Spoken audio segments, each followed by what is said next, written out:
Subscribe to our channel by clicking the subscribe button.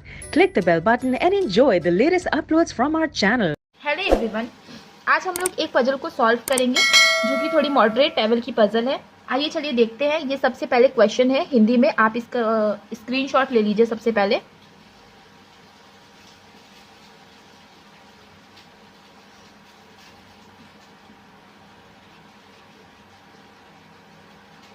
I hope अब तक आप लोगों ने स्क्रीनशॉट ले लिया होगा हिंदी पार्ट का। ये रहा सेम क्वेश्चन इंग्लिश में।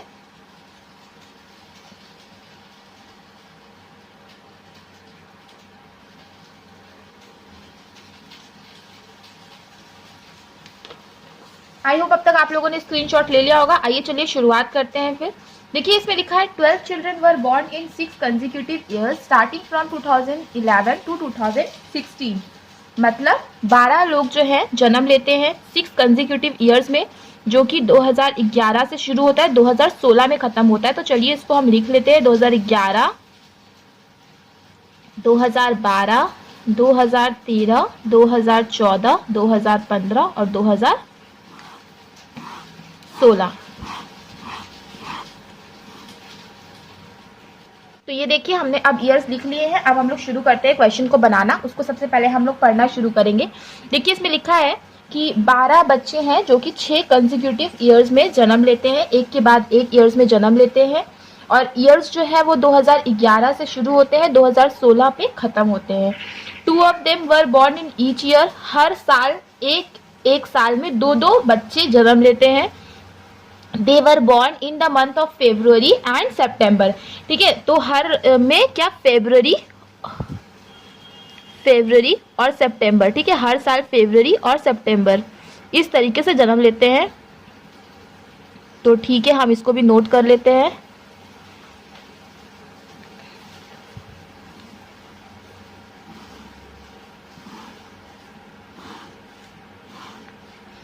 ठीक है, अब आगे बढ़ते हैं। No 2 children were born in the same month of the same year।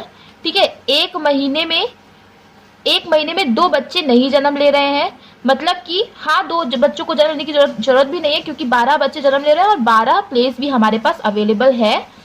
आगे देखिए 4 children were born between A and O. देखिए क्या लिखा हुआ है कि ए और ओ के बीच में 4 बच्चे जन्म लेते हैं। B is older than E। B जो है वो E से ओल्डर है।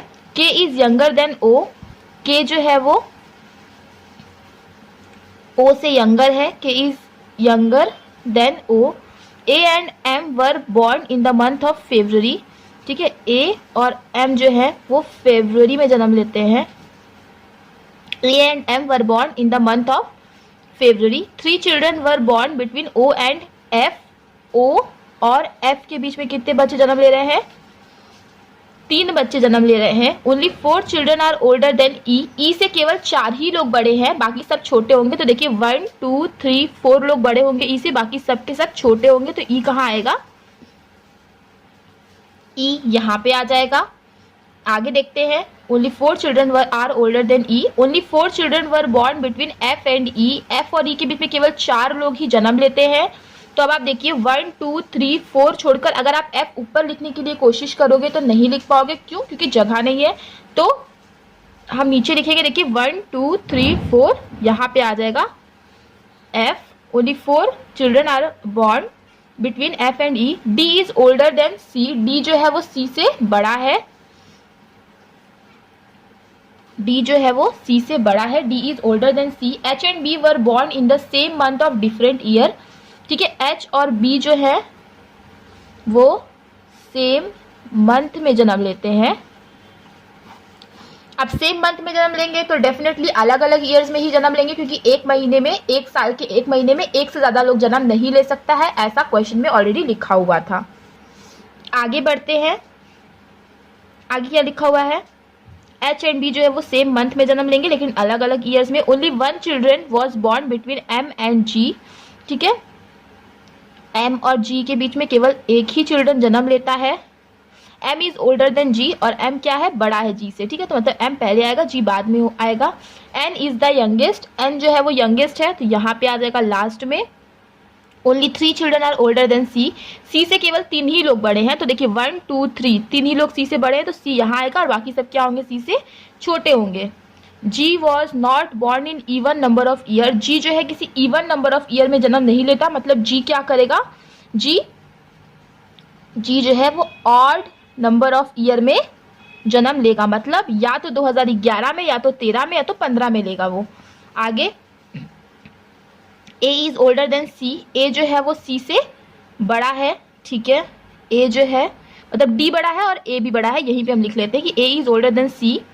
के was born in even number of year but not in 2014, के जो है किसी न किसी इवन नंबर ऑफ ईयर में जन्म ले रहा है, लेकिन 2014 में नहीं लेगा, 2014 में नहीं लेगा, मतलब के या तो 2012 में जन्म लेगा या तो 2016 में जन्म लेगा, ठीक है।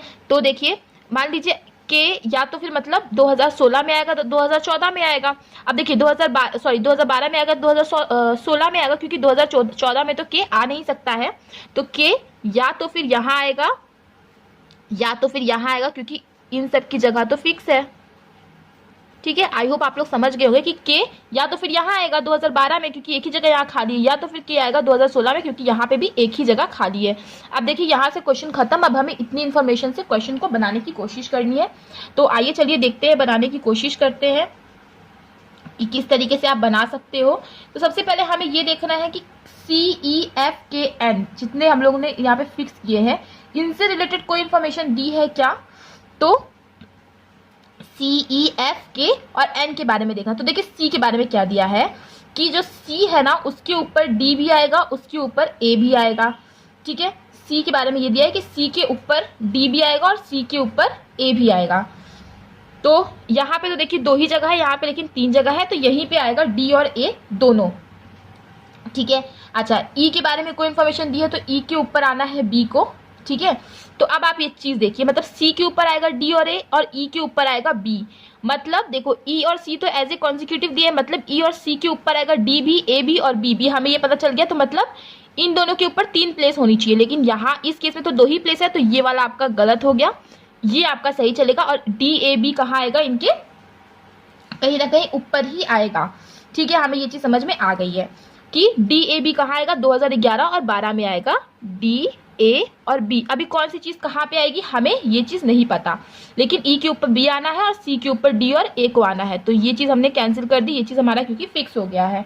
अच्छा A और O के बीच में कितने लोग हैं, 4 लोग हैं। अब देखो A को या तो यहाँ लिखोगे आप, या तो यहाँ या फिर यहाँ पे, तो फिर कहीं पे भी अगर आप लिखोगे तो O जो है वो उसके कहीं ना कहीं नीचे ही आएगा, क्योंकि ऊपर तो जगह है नहीं O को लाने के लिए, A और O के बीच में 4 लोगों को बैठाने के लिए भी।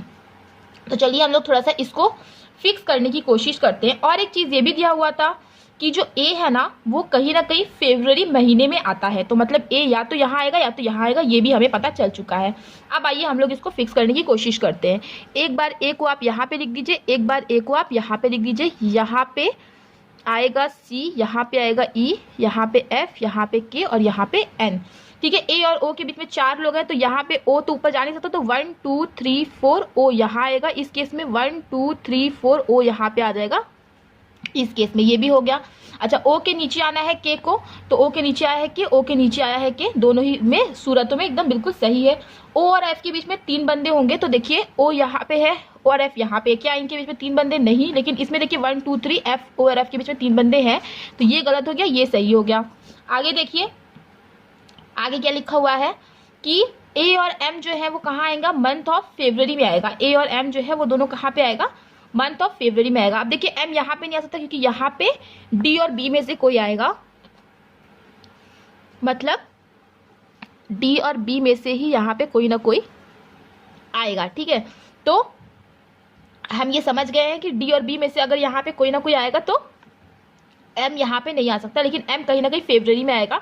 अब M के लिए या तो एक जगह ये बची या तो एक जगह ये खाली है, 2 खाली है, लेकिन क्या बोला M और G के बीच में 1 है और G नीचे आएगा, M ऊपर।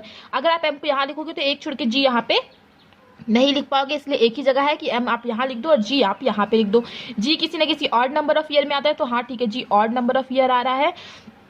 एच और बी जो होंगे वो सेम मंथ में आएंगे। अब देखिए एच के लिए तो केवल एक ही जगह बची, और एच कौन से महीने में आ रहा है, एच आ रहा है सितंबर में, तो एच सितंबर में आएगा तो बी भी सितंबर में आएगा, तो इसका मतलब कि बी यहाँ पे हो जाएगा और डी यहाँ पे हो जाएगा, और ये जाकर के हमारा फाइनल अरेंजमेंट बनेगा, और सारी की सारी पॉसिबिलिटीज यहाँ पे एलिमिनेट हो जाती हैं। तो आई होप कि आपको ये लेक्चर समझ में आ गया होगा, ये क्वेश्चन समझ में आ गया होगा। क्वेश्चन समझ में आ गया है, लेक्चर समझ में आ गया है, तो वीडियो को लाइक करिए फ्रेंड्स, शेयर करिए वीडियो को, ज़्यादा से ज़्यादा शेयर जरूर करिए अपने दोस्तों के साथ, अगर आपको लेक्चर पसंद आ रहा है तो, और चीज़ें क्लियर है तो ठीक है फ्रेंड्स, मिलते हैं अपने नेक्स्ट वीडियो लेक्चर में। Thank you so much for watching.